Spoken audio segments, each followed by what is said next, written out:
Protect your DNA. BioPQQ can promote formation of new mitochondria. Infowarsstore.com.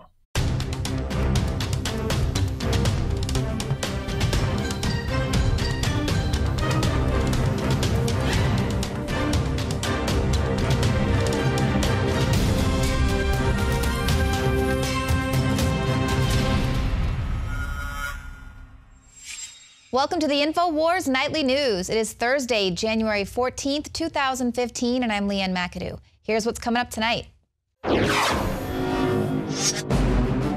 Tonight, live coverage and analysis of the first GOP debate of 2016. While the contenders are set, Rand Paul supporters protest the senator's exclusion from the main event. Stand with Rand! Stand with Rand! Stand with Rand! Stand with Rand! Stay tuned as we crash through lies and disinformation in real time. That's next. Once you censor the internet, you have established the principle you will censor everything. Exactly. When a politician tells you that he's going to take away your freedom of speech, believe him. He's going to take it away. Right. It's not a fantasy. Don't project. They lie to you all the time. Don't lie to yourself about what a politician is going to do. If he tells you he's a thief, if he tells you he's going to steal your rights, he's going to steal your damn rights. No question about it. He'll keep that promise. Yeah. Americans have adopted the mindset of slaves. Clean, pure drinking water. You can't survive without it. But where do you get it? Alexa Pure Pro is a brand new, groundbreaking, gravity-fed water filtration system that is like no other. The Alexa Pure Pro transforms water from virtually any fresh source into clean, healthy drinking water, pairing the unprecedented superfiltration power of an all-new gravity block core with a hybrid chromatic shell. It removes up to 99.999% of impurities, including bacteria, viruses, fluoride, disinfectants, volatile organic contaminants, and hormones. Filter capacity up to 5,000 gallons. Stainless steel construction, easy assembly, low maintenance. Replacement filters are simple to install. And now, as part of an exclusive limited time introductory offer, you can save $20 off the retail price and get free shipping. This is a limited time offer, so order your unit today and receive free shipping and $20 off. Go to InfoWarsStore.com or call 888-253-3139. Masses of fighters on the back of pickup trucks, twisted souls plotting in apartments or garages. They pose an enormous danger to civilians. They have to be stopped. But they do not threaten our national existence. And we sure don't need to push away vital allies in this fight by echoing the lie that ISIL is somehow representative of one of the world's largest religions. So that was President Obama giving himself a pat on the back, letting everyone know ISIS isn't a problem. They've got everything under control. He also went on to say that we should call them what they really are. And no, he never uttered the words radical Islamic terrorists. He basically called them a bunch of hooligans that just needed to be stopped. Well, if you think that ISIS is not an issue, not a threat to our national security, why don't you ask Indonesia? Look what they had to deal with today.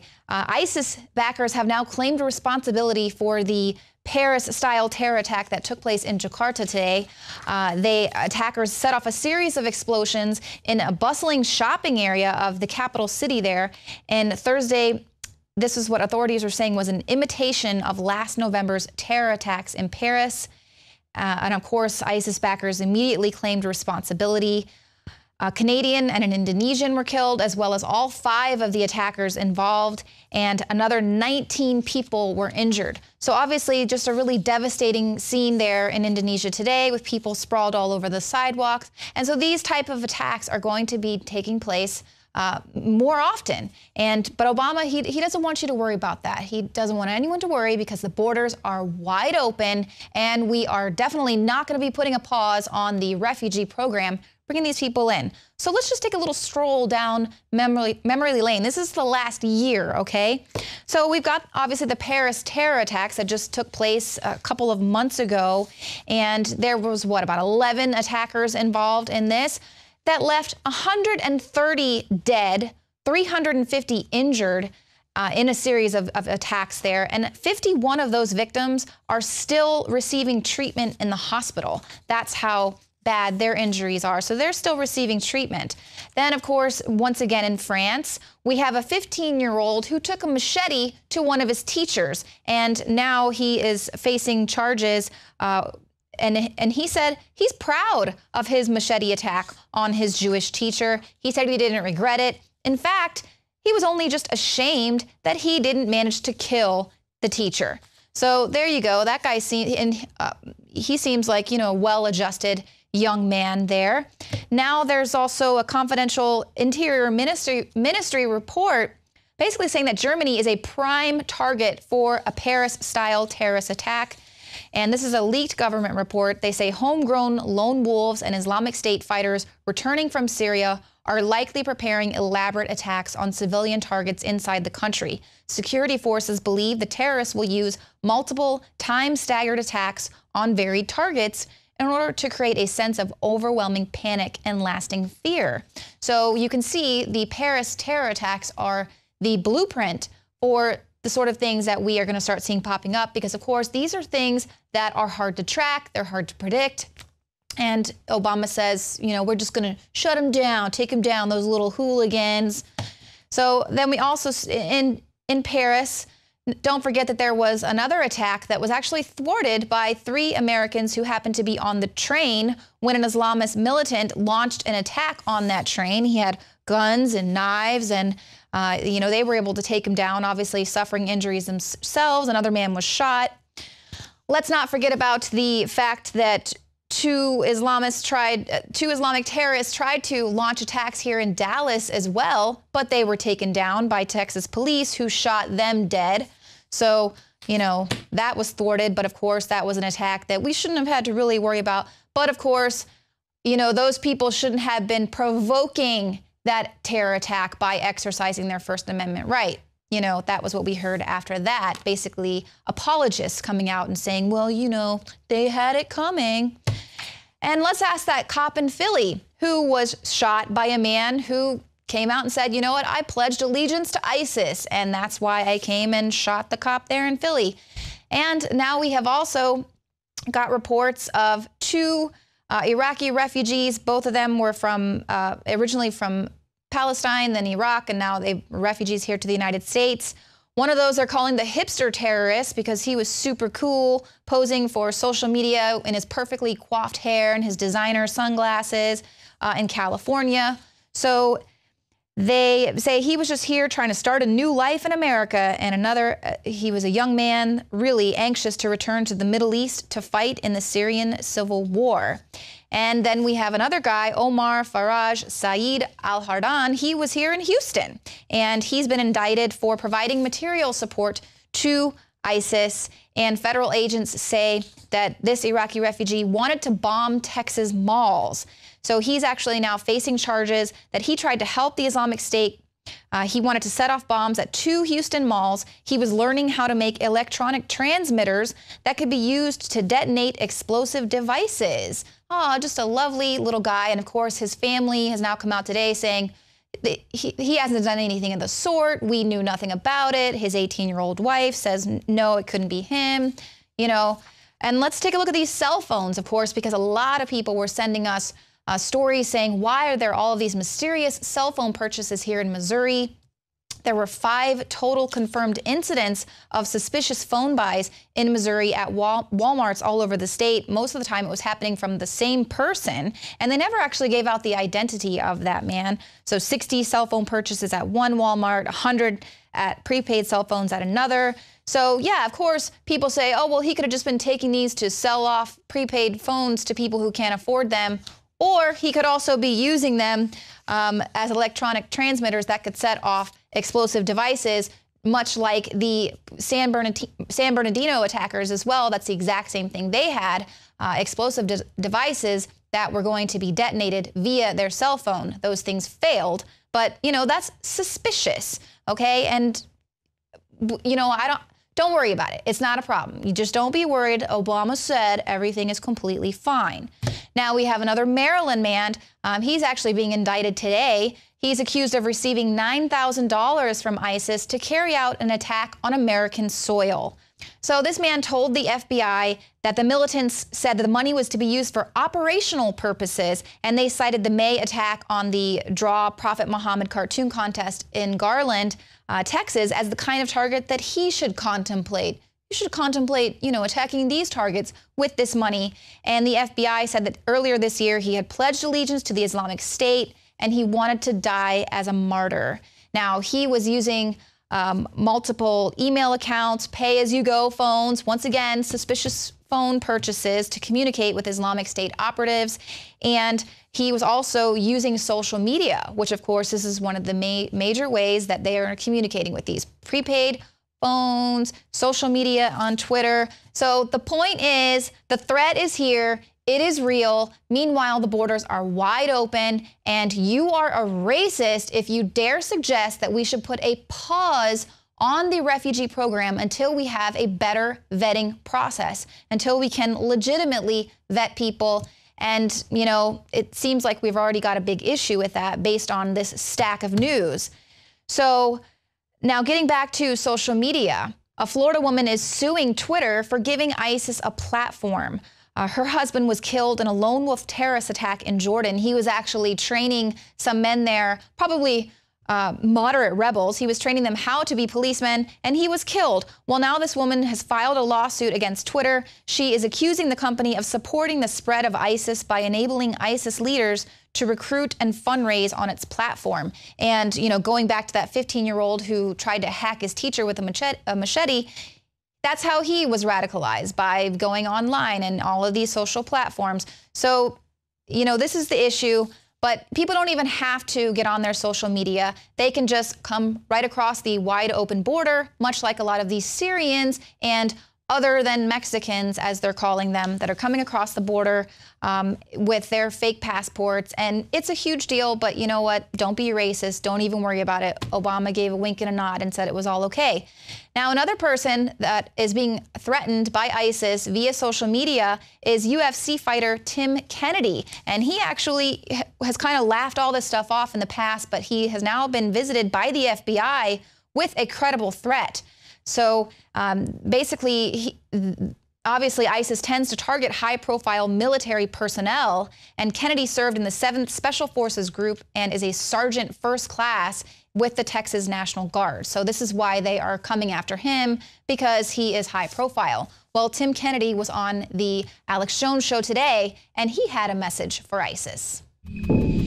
I said years ago, this ISIS spinoff of Al-Qaeda is big, a lot bigger than Al-Qaeda was, because I'm on the ground.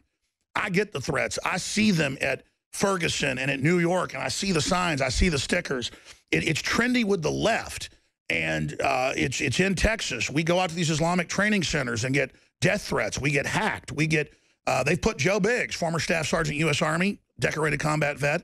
They put him in ISIS videos when he went down to the border to show him on the Texas border. So this is what they do. But Tim Kennedy, just like bin Laden's a high-value target or was, he's a high-value target. Now, Tim, I just set the stage. Is that accurate, what I said? Correct me if I'm wrong. You're the expert. And please break down in as much detail as you can about the personal Federal Bureau of Investigation visit and warning you got. And it's great to have you here in the Infowar.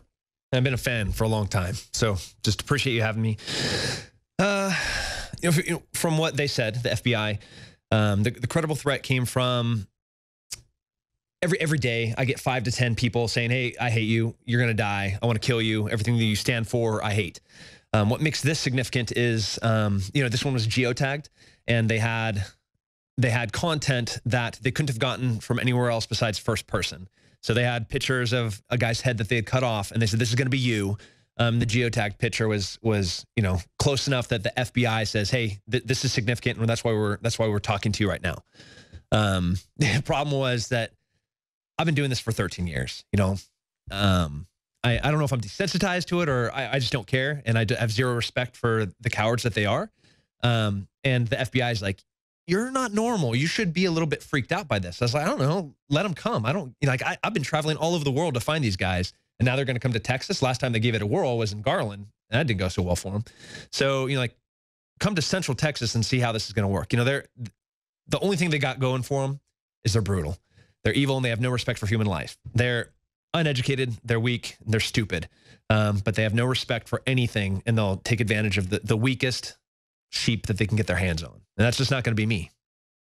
Well, it certainly shows that they are upset about your success, the fact you survived all those operations and clandestine fights you were in, and it's too bad you can't write a book about that. It's pretty interesting stuff, just from folks I've talked to in the military, but obviously you can't get into that here today, but there's a reason they don't like you. Yeah, you know, I was in some of the most elite units that special operations have. I was in the missions to go get the guys that they have worshipped, you know, their entire lives. You know, like, as I love Chris Kyle and Marcus Luttrell, you know, like, those are heroes, the Shugarts, the Gordons, you know, that wing, the ISIS, Al Qaeda, they have their own guys that they do that. Well, I'm the guy that went and found those dudes, and they hate that about me. And now the success that I'm having, not only as a shooter, but now as, you know, as a UFC athlete, you know, I'm a contender for the title, one of the top fighters in the world, and I still stand true to the values. So you're winning shooting champions, you're winning UFC big bouts. You got a hit show on Discovery Channel, or is it History with History Channel? That's right, Hunting Hitler. I've seen it quite a few times. It's great. I mean, they certainly must not like that. No, they hate me. They hate everything about me. They hate everything about you. They hate everything we stand for. You know, and they're going to do anything that they can to find the weakest, softest target around us. I know you're still involved with the military and active duty and things, so you can't get into all that, but we've seen top generals, like the former head of Defense Intelligence, come out and say, we were ordered to basically aid al-Nusra, which is al-Qaeda in Syria. It's a horrible thing. We followed orders. Now it's out of control. We see other generals coming out, the head of Southcom coming out and saying, I don't want to follow the orders. I've got to. Women in frontline combat will ruin the military. That's unprecedented to have generals speaking out. Yeah. That shows you how bad Obama is. I've never imagined that it would have this climate in the military. You know, like, we toe the line. You know, you tell us what to do, especially in special operations. We're fire and forget. You say, go do this. We're going to go do it better than you would have, you know, imagined it to be possible. And we're going to stay quiet about it. You know, like, our motto is the quiet professionals. This is not the culture of special operations, to go in front and say, no, this was not right. We shouldn't have done this. No, that's stupid. You're going to get soldiers killed. No, we shouldn't have women here. Like, that is not the culture of special operations. But the fact that we are coming out and saying that really demonstrates that there's a gigantic problem. Well, stick around. Joe Biggs is filing a report from South Carolina ahead of the Republican debate. And then I'll be joined here live with David Knight and Jakari Jackson, bringing you our live debate coverage and analysis.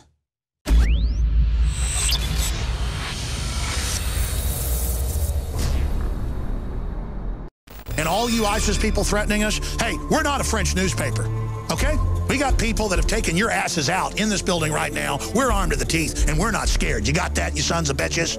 This is Texas. You want to threaten me, you can go straight to hell. You understand that? Never water yourself down just because someone can't handle you at 100 proof. It's the Alex Jones Show, because there's a war on for your mind.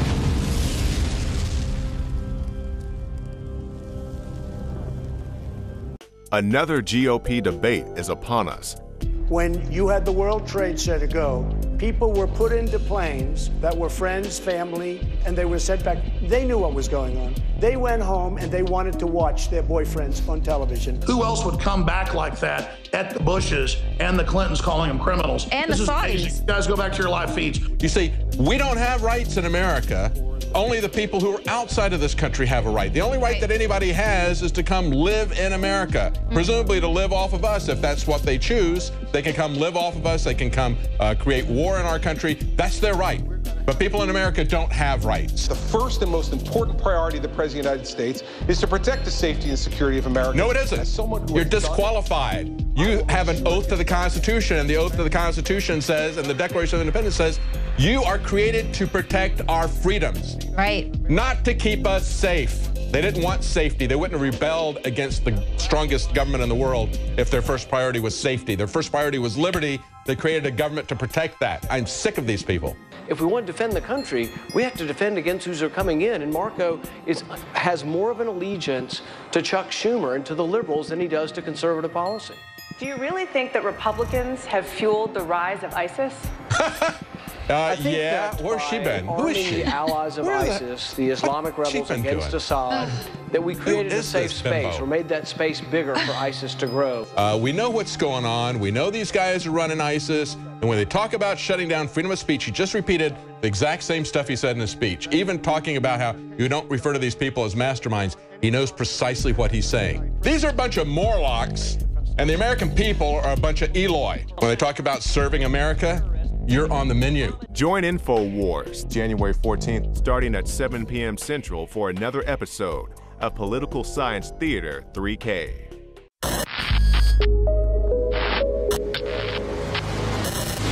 Joe Biggs here with Infowars.com. Now I'm here with Bob Kuntz. And tell us what you used to do, sir. Well, I started HillaryNow.com in 2003. I did 145 cities drafting Hillary and 1,000 news interviews and put up with more abuse than any human being should have to go through. Not even a thank you from Hillary. And since then, I not only realized she was there not for the grassroots, but there for the money gang. That her politics, especially that she got in bed with Obama as Secretary of State, has been a total and complete disaster, not just a political one, but 500,000 people already dead. In 2011, she said Assad from Syria was a reformer. So 300,000 killed there, 9 million refugees, Europe going crazy, we're going crazy. We have a crisis on our hands with ISIS that's out of control and doing a genocide. And Obama and Hillary and Kerry are part of this whole thing. So Benghazi is small potatoes compared to the bigger picture nobody wants to address. I'm here to expose it. So you used to support Hillary Clinton. Now you're here protesting against her. Yes, and I'm a registered Democrat. There's nobody in the Democratic Party I'm going to support. I'm actually looking at Trump at this point, simply because he's the only one that's opening up his mouth to attack both parties. Both of them need a major colonic.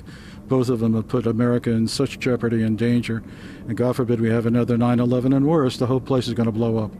And the reality is that we're facing that because nobody wants to deal with it. Here, that low-life jihadist that for his last speech in front of Congress for the State of the Disunion tells us ISIS is no big deal. You know, the same thing he said the day we had the Paris massacre. Well, yeah, they're contained. You know, this man is working on their behalf. He's not on our side. The same thing with Hillary and the same thing with Kerry. But the Republicans are no different. They allowed Iran to get its nukes deal when they could have stopped it. So what are we facing? I don't get it anymore. I really don't. We're in crisis danger. You just saw what happened with Iran snubbing their nose with us with the 10 sailors they caught because we look weak, we are weak, and every other two-bit crazy around the planet is going to come after us to do the same number. So we've put ourselves in great jeopardy for what? What are we protecting? Both political systems that are so corrupt, so money-grubbing, so full of it from A to Z. The only one that's even talking our language and making any sense is Trump. And not that he couldn't go a lot further. He needs to. But the bottom line is at least we have somebody there that's attacking the problem. Hillary and Bush are the people who've created this mess. They're not the answers. So what do you think about the fact that Hillary Clinton calls herself a feminist, that she has females' best interests at heart, that she is pro-woman? She is so full of it, I can't even begin to start, okay? I'm a feminist. I believe in equal rights, okay? I led the opposition to Anita Bryant and Jerry Falwell. I have a long history and 40,000 media behind me. Hillary is not a feminist. She's a sellout. She's a traitor. How about all the women that are treated like scum in the Arab countries that she's collecting money from for the foundation? Well, just to begin with, they're all part of the same crap, okay? Women are treated like garbage all over the place in the Muslim community. Where is she? No, she's there defending Islam, defending anything that the Islamic Nazis do. And what's the point? She's not a feminist. She's a fraud. And she's also covenant for her husband's actions. He is even worse. Let me tell you something. You know, I don't want to hear about his sex life anymore. I'm over discussing his penis every 4 years. I want to tell you something.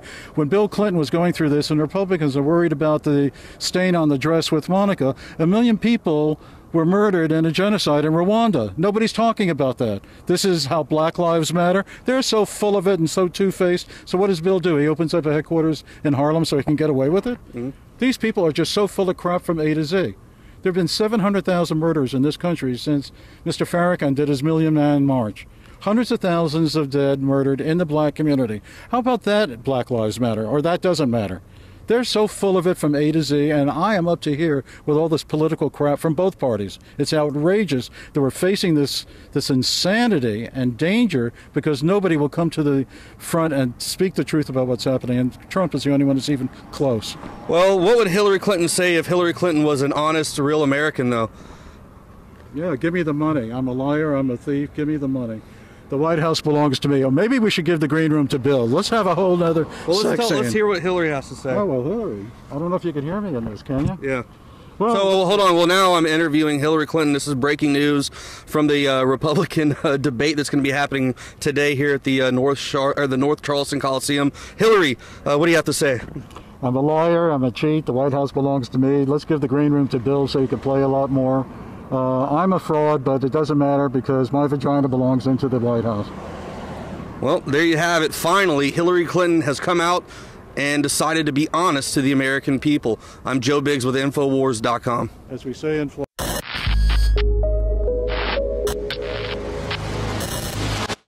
David Knight for Infowars.com. And of course, we're going to have live coverage of the GOP debate tonight.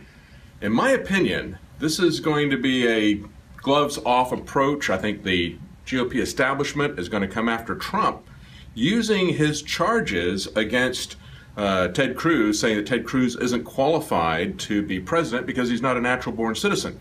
And we had some interesting developments in this week. We had an article that was out by Lawrence Tribe. Lawrence Tribe was Ted Cruz's professor at Harvard. And he points out that Ted Cruz's interpretation of a natural-born citizen conflicts with original intent.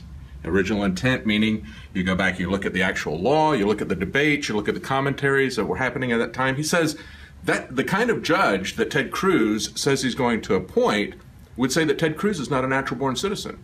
Now, Lawrence Tribe says, Lawrence Tribe says he believes in a living constitution, meaning that we just interpret it however we wish. We aren't really concerned with the original intent, the original language. For example, in the Second Amendment, the militia, we understand what the militia was. It was all able-bodied men from 16 to 60 at the time. And he points out that, in Lawrence Tribe's view of the world, that's the National Guard today. That's not the original intent. And so he says under that circumstances that Ted Cruz would not be qualified. Of course, there's been some other liberal legal scholars who have joined this debate this week. Interestingly enough, what they do is they carve out a position that would allow Barack Obama to be considered, most of them, but would reject Ted Cruz, meaning that if you're born in America on native soil, then you would be a natural-born citizen. But that is not what the original intent was. As Lawrence Tribe points out, the original intent was that both of your parents would be citizens. And he says, in addition to that, citizenship was conveyed through the father.